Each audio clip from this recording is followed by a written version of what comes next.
Shabbat Shalom and Chag Sukkot Sameach.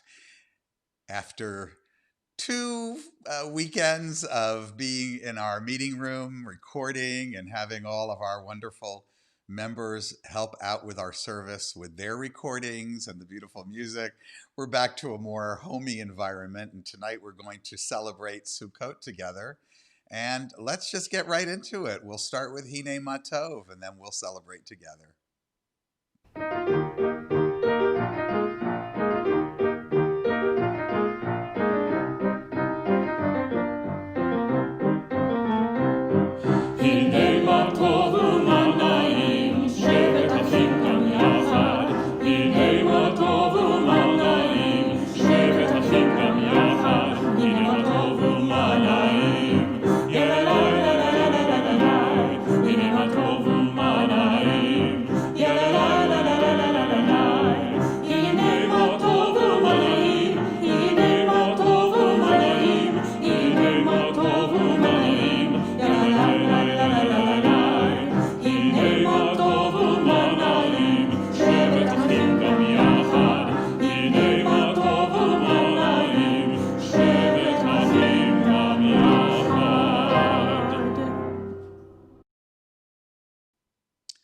A little history about why we celebrate this holiday. The origins of Sukkot lie in the dawn of Israelite civilization. The sukkah booth originated as a temporary dwelling for the harvest, permitting farmers to remain close to their crops. The Torah's authors later imagined that they housed the Israelites as they wandered through the wilderness. The Hebrew Bible claims that King Solomon dedicated the first temple on Sukkot. It was a busy holiday in the temple, with priests sacrificing 70 bullocks over the course of the holiday. In a nod toward universalism, the bullocks were said to honor the mythological 70 nations of the earth. The lulav and etrog, and I'm going to pick mine up, although you'll see them with me in the sukkah. Here's my beautiful container. This goes back many, many years in my life, and here is our etrog and our lulav. So this lulav and etrog, they are the second great symbol of the holiday. They are actually comprised of 4 species. The lulav is the palm frond, that's the longer piece here. And it's accompanied by 3 sprigs of myrtles and 2 sprigs of willows. And the etrog is a citron, native to Israel and described in the Torah as the fruit of the goodly tree. They are taken together and waved, and I'll be showing you how that's done when you watch the tape of me at the BT Sukkah in just a few moments. And these are waved to symbolize gratitude for the harvest, traditional Jews parading them in synagogue processions throughout the holiday. Sukkot is also known as Chag HaAsif, the festival of the harvest. The name recalls its origins. The rabbis of old, well, they loved it. They simply called it the holiday. Sukkot is the only festival mentioned in the Torah that is accompanied by a call to rejoice. So while we might not feel that under our current circumstances we're feeling all that joyful, that's what holidays are for, to turn us, to make us feel a little bit more so. So let's tonight celebrate Shabbat and Sukkot. We continue now as we light our candles. Arthur, I'm just going to adjust my seat here. Okay. Change the blessing just a little bit as the traditional blessing also changes. Baruch ha'or ba'olam, Baruch ha'or ba'adam, Baruch ha'or ba'shalom, Ba'shalom, Baruch ha'or, Baruch ha'or, B'Shabbat u'vayom tov. Blessed is the light of Shabbat and this Yom Tov, this good day, this holiday. Raise your glasses with me as we say L'chaim, to life. Sukkot is a time of gratitude. Ancient Israelites saw the Israelite God, their deity, as the source of all good. A successful fall harvest inspired in them appreciation. It also inspired later generations and other cultures. The founders of America's Thanksgiving holiday based their celebration on the Torah's descriptions of Sukkot. Sukkot is a time for hope. After 7 days, the holiday concludes with a special holiday called Shmini Atzeret, the 8th day of assembly. Ancient Israelites not only harvested during this time, they also prepared for the winter crop. In a land with few water resources, they were highly dependent upon a good winter rainy season. Gratitude and hope are central ideas in secular humanistic Judaism. Though our thanks are not directed heavenward, they are heartfelt nonetheless. Being thankful and optimistic and other things that hope brings, as I spoke about on Yom Kippur, well, these are healthy expressions of the human spirit, and we happily adapt them to the themes of this holiday and our own humanistic outlook. Let's continue now with the very song I spoke about on Yom Kippur, Efo Ori.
So just a day ago, Arthur and I went over to Temple and we took a look at our beautiful sukkah. Not decorated, but we're hoping you'll go along with that and help us out with that, those of you here in Southeast Michigan. And I also made a music video out of it so that we could hear a song that I like to hear every year at this time. It's a children's song, but it's a lovely one. It's called Shlomit Bona Sukkah. The words will be on the screen, and that will be followed by our trip, where I'll show you the inside of our sukkah and the lulav and etrog, and a little bit more about that.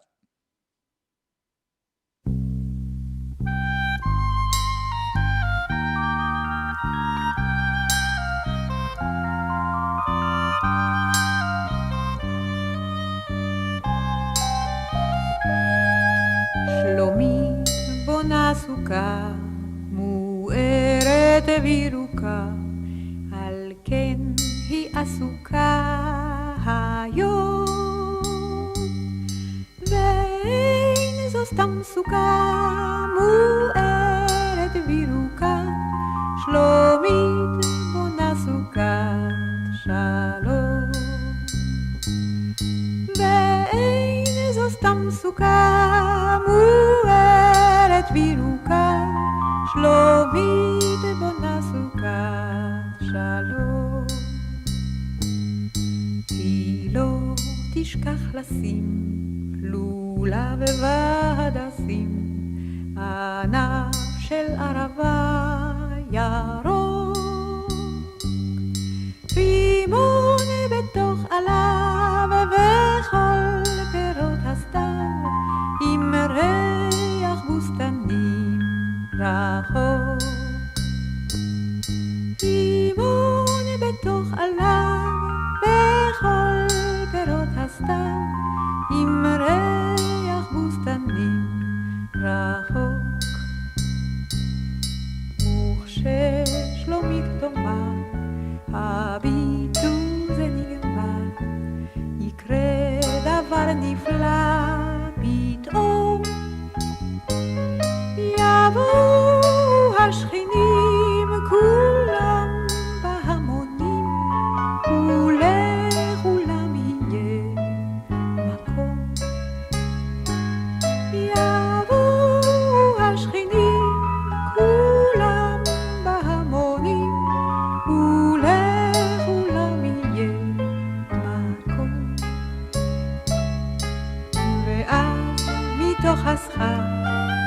מציץ לו ויזרח כוכב בהיר כיהלום.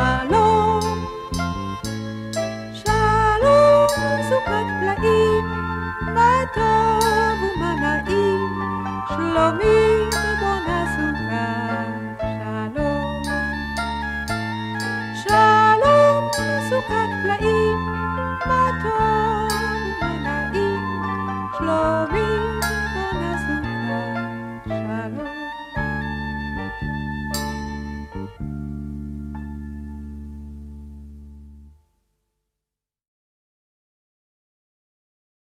Well, hello, everybody. Welcome to our sukkah. We're going to be descending the stairs at the congregation here. This is a beautiful pre-made sukkah we use every year. And unfortunately, it's not decorated right now. We're looking forward to all of you coming. We'll have a Polaroid camera here, and you can take your pictures and hang them right inside our sukkah on a clothesline. Let me take you on a little tour. A sukkah, according to Jewish tradition and Jewish law, must have at least 3 walls. Ours has 4 and really nice windows. The top of the sukkah is called the schach, one of my favorite Hebrew words. The schach must be all natural and it cannot be growing from the ground. So you can't just have a tree with its leaves over it. We call this permanent schach because this is bamboo mats that is meant to make this much easier to build each and every year.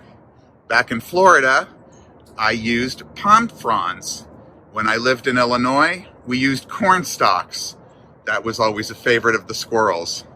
And now, let's take a look at the lulav and etrog. So the lulav and the etrog are not traditionally associated with the sukkah. They are a separate mitzvah, a separate custom. The etrog is the world's most expensive lemon. It's actually a citron. This one is almost completely ripe. A nice bright yellow is best. This is called the pitma, and every lulav and etrog set, the etrog must have this. And this, of course, is the lulav. Now, it's really 3 parts. It's the palm frond itself, it's the willows, and the myrtles. So what happens is that traditional Jews, every day of Sukkot except Shabbat, will take this in hand. They usually turn this over to say the blessing, and then they turn it back up. And in services, generally in synagogue, it's not forbidden to do it inside of a sukkah, but the custom is to do it in a synagogue or at your home when you do the morning prayers. And then there's rounds that are made of this around the synagogue. And then on the last day, they make 7 rounds. But before that, they wave it up, wave it down, and then in the 4 directions, to the sky, to the ground, and from where the wind comes. We call these also the arba minim, the 4 species.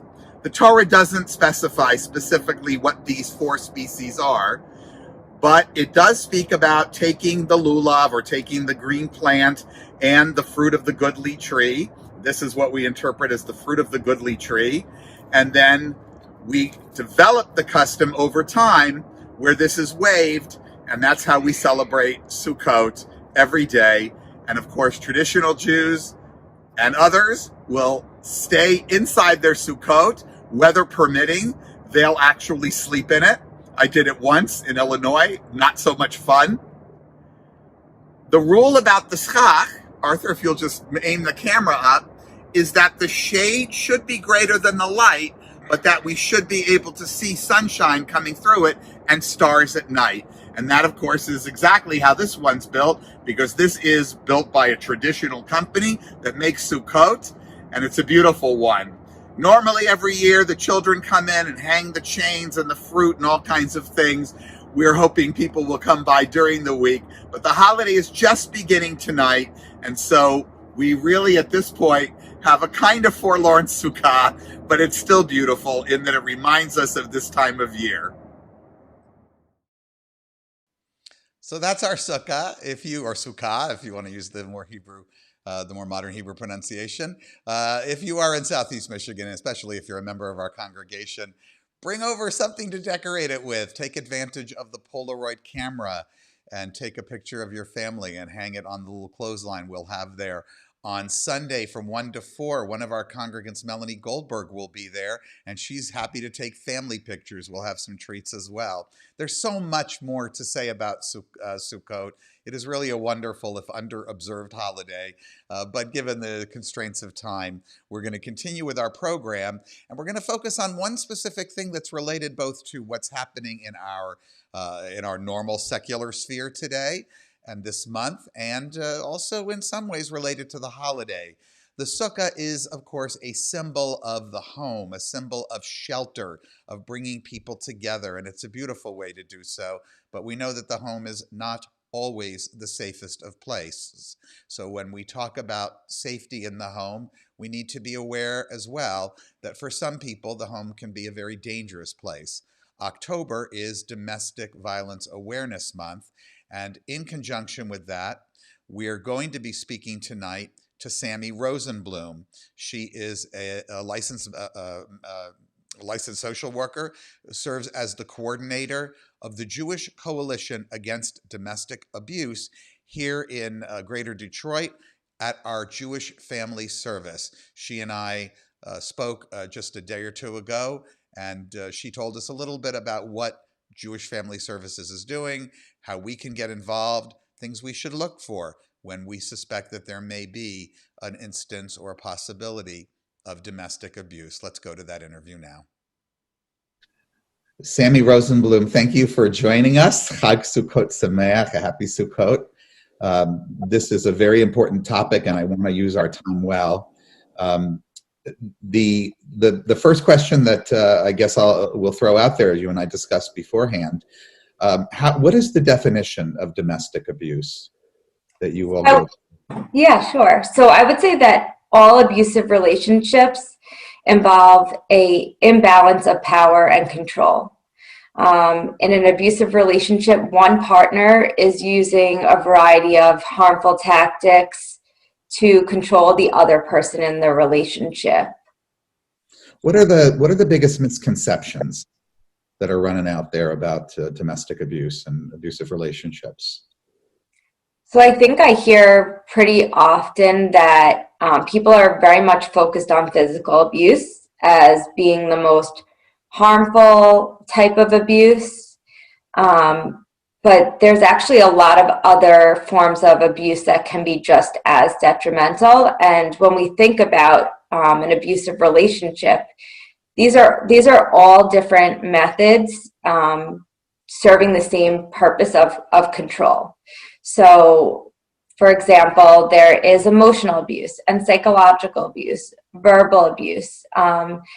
And actually, these types of abuse often cause the individual to question their own self-worth, their own value, and sometimes their sanity. We see techniques like gaslighting being used that make people doubt themselves. And this often leads to depression, anxiety, and sometimes, in extreme circumstances, suicide.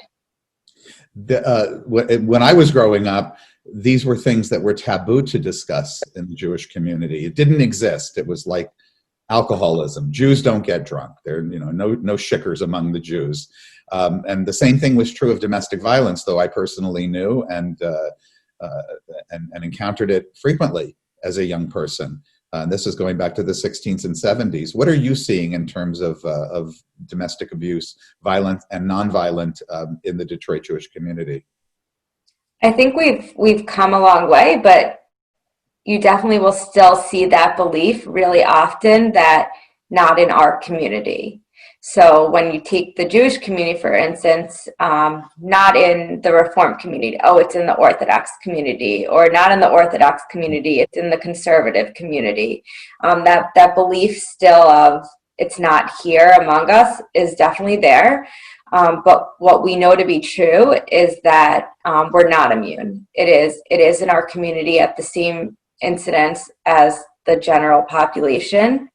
And I think that it's sometimes hard for us to see the different dimensions of a person, that they might daven next to you in synagogue every week, or they might be that nice Jewish doctor. And it's hard to see that they might also have the tendencies of an abuser. And part of that reason is because many of the ways that abusers harm their victims are silent, right? That we might not see what goes on behind closed doors. And a lot of the abuse, for good reason, isn't physical, because that would be very easily observed by other people. So it goes on in different ways. For instance, financial abuse, imposing a budget on a partner, restricting their access to money, questioning their financial purchases. And in turn, the victim who's experiencing that form of abuse, there's a lot of shame associated with it. So they're not really willing to let other people into that situation.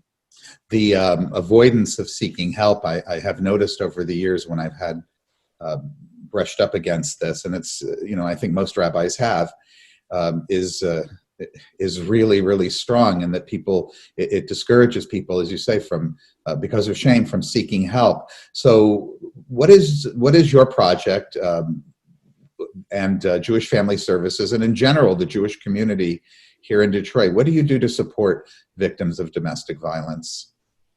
Sure. Just in general. So at Jewish Family Service, we've always had a commitment to serving people in abusive relationships. We have programs including case management, counseling, pro bono legal services. Through those programs, we're able to provide financial assistance, access to shelter, and therapy, psychiatry services as well.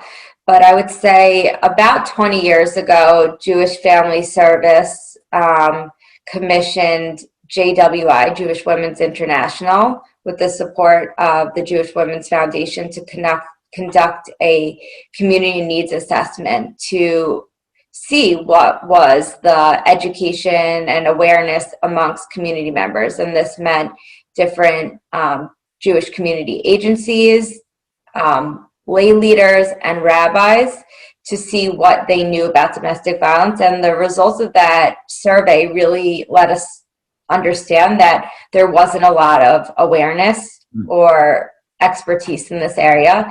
And in fact, people wanted to learn more. So at that point, JCADA, which is the Jewish Coalition Against Domestic Abuse, was formed. And that was really a community-wide effort amongst all these different members of the community to educate themselves and become part of the support in creating a safe community. And how is that playing out now with the services that you provide? So in a lot of ways, we help different agencies educate themselves so that, let's say, a congregant or a client wants to disclose information to them, that they have enough skills that they can respond appropriately. But then they're also aware of the resources that exist in the community so that they can make sure that person is kind of channeled to the right place. And I would say that while Jewish Family Service has some really great programs available and supports, that we work really closely with Haven in Pontiac, that also provides shelter and a lot of other services to support victims of domestic violence. And they have a 24-hour crisis line, which is really significant. So I was also thinking in terms of if family members or friends or clergy are aware of or think that they might be aware of domestic abuse in the home of somebody that they know, are you the first person that they should reach out to? Are there resources that they should immediately run to try to help this person? And what else would you recommend that they do to help these people? Right. So my role is really to be a support for them to say, this person didn't really disclose anything, but I'm picking up on something that just seems a little off to me. Can I talk it over with you? What do you think? How could I follow up with that?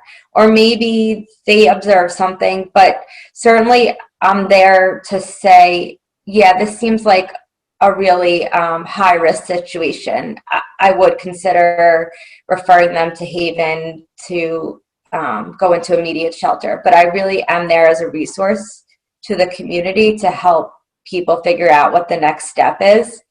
And in terms of like a response, we always encourage people to just say, to listen. I believe you. I hear you. I think that it's okay to just be that sounding board and make people feel comfortable, even if it's an uncomfortable feeling for you at the moment. And then after that conversation's passed, I'm here to help people process that and figure out where to go. Beyond taking or at least gaining increased sensitivity and knowledge about what what Cicada and JFS and other organizations have to offer, are there other ways that our community, others in the Jewish and wider community, can be of help? Absolutely. So I would say like the first thing that anyone can do is just to try to gain some better understanding of the topic, right? Just acknowledge that it is in our community. That would be a first step. In terms of different congregations or agencies, October is Domestic Abuse Awareness Month. So considering we have put together a image for different organizations to post on their website, you can follow us at our JFS page. We are going to be running a social media campaign during the month of October to raise awareness about domestic abuse. And then this will, towards the end of the month, after the Yom Tovim, we're going to have a community event where the director of Shalom Task Force, Dr. Shoshana Friedman, is going to address our community and talk about what is domestic violence, how to recognize the red flags, and how to support a friend. And that's really open for anyone in the community. It's going to be a webinar. Great. We'll let our folks know. And also, anybody who's watching will have noticed that we've posted the links and the phone numbers and so forth here. The website I should recommend to everybody that you guys have is incredible. I was especially, it was a very sensitizing moment to see how on that page it says, if you have these issues and you don't want anybody to see you're looking at this page, click here. And there was a link to a page that was nondescript that had information for people. So the levels and degrees of sensitivity and of caring that you guys show are really incredible. And I do think that it's, I realize October is the month that's designated by the world to look at this, but the fact that it coincides with Sukkot, which is a holiday that talks about the peace of the Sukkah, Sukkot Shalom, is really, I think, a good convergence this year. So I'll end with wishing you a Chag Sukkot Sameach, a happy Sukkot. Chag Sameach to you as well. And continued best of luck and success with all the work that you're doing. And I think it's very much appreciated by everybody in our community. Thank you for joining us. Thank you for having me. We spoke together, or I just spoke a moment ago, about the Sukkot Shalom, the Sukkah of peace. This is an important image in our tradition. Traditional Jewish prayers invoke the image of a Sukkot Shalom, the Sukkah of peace. So the question arises, how can the Sukkah be an appropriate symbol of peace? After all, it really is the flimsiest of dwellings. It can barely stand up to a strong wind. Do we not desire a peace that is sturdy and everlasting? In our day, it is difficult to imagine such a time of enduring tranquility. Unrealistic goals are usually unmet, and given the state of human affairs, it's highly unlikely that people can ever completely refrain from conflict. Perhaps the best that we humans can do is to construct a peace that stands despite its weakness and structural instability. Though, like our sukkah, it will be vulnerable to the blowing of the winds, it will invite therein all who wish to dwell in peace. Continue with Na'aseh Shalom.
In this community where we find strength and common purpose, we turn our minds and hearts toward all those who need our love and support, those who are ill, those who suffer pain of the body or spirit, those who are lonely, those who have been wronged.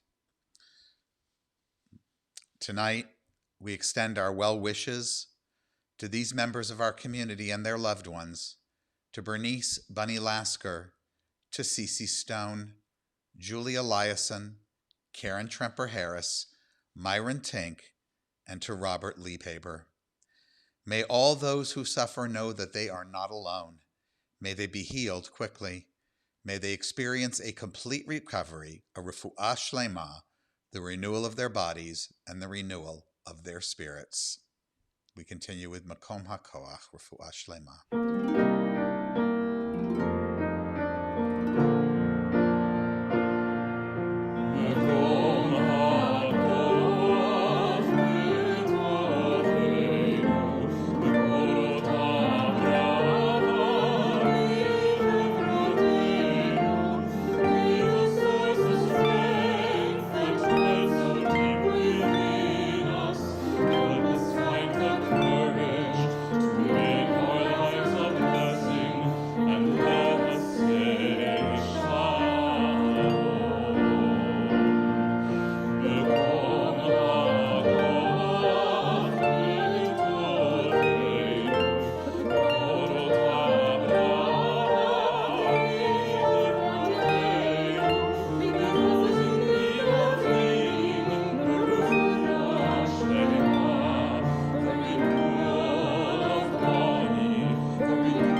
The Sukkah presents us with an apt metaphor for life.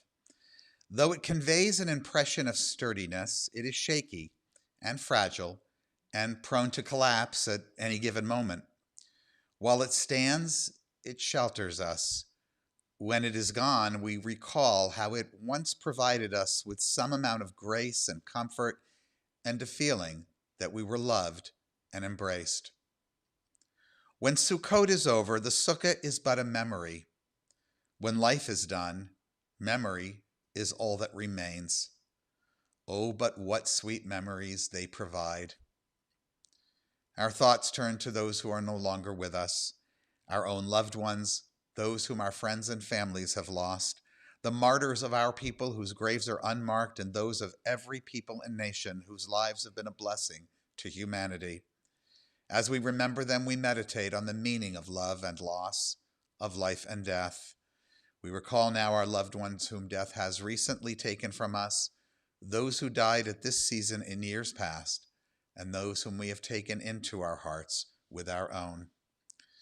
Tonight we observe the yahrzeits of these members of our community and their loved ones, of Mary Feldman, Mildred Kaplan, Armand Creed, Violet Jacobs, Maurice Jacobs, George Jarris, Dora Nissenbaum, Kalman Nissenbaum, Dorothy Nolish, Joseph Winchell, Harry Borovitz, Ruth Davis, Edith S. Fox, and Eve Leatherland. May their memories comfort those who now face life in their absence. That is our observance of Sukkot for this year and Shabbat for tonight. We will be back next week. I'll have a few things to say about Simchat Torah, though not the most significant holiday on the secular humanistic Jewish calendar. There is what to learn from it.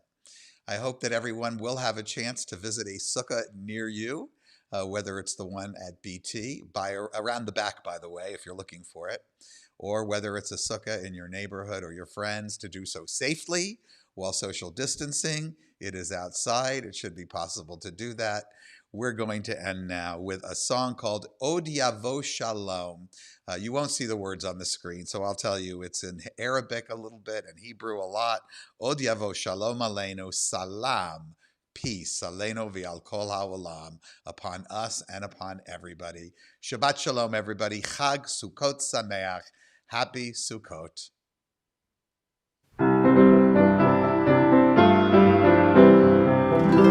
Shalom Aleinu, Shalom Aleinu, Shalom Aleinu, ve'al kulam.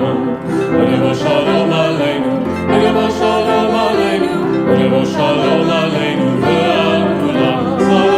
Salam Aleinu ve'al kulam. Salam, salam, salam Aleinu ve'al kulam. Salam, salam. Shalom Aleinu, Shalom Aleinu, Shalom Aleinu, ve'al kulam. Shalom Aleinu,